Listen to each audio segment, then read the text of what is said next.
don't know when it's really going to be appropriate for me to fire up my kiln. When I do, though,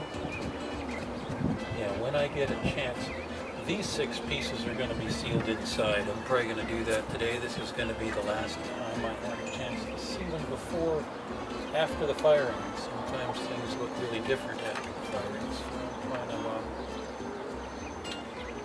I'm trying to assist my memory here today. Anyway, we've got the toad. So far, I've already had interest expressed in this puppy. It started looking like, I'm not a real artist, it started looking like a toad as I was making just a pot, so I went with it.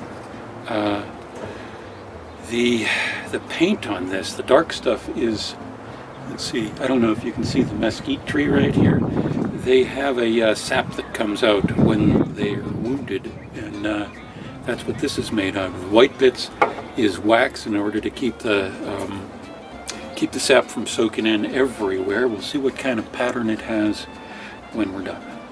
The next piece was this one, which I noticed made a sound. So I tried to make this one more of a sound-making device. Thought even I was going to, put this one on top of it.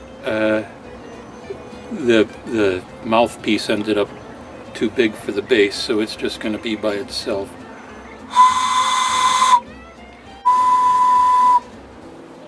The next piece was this one,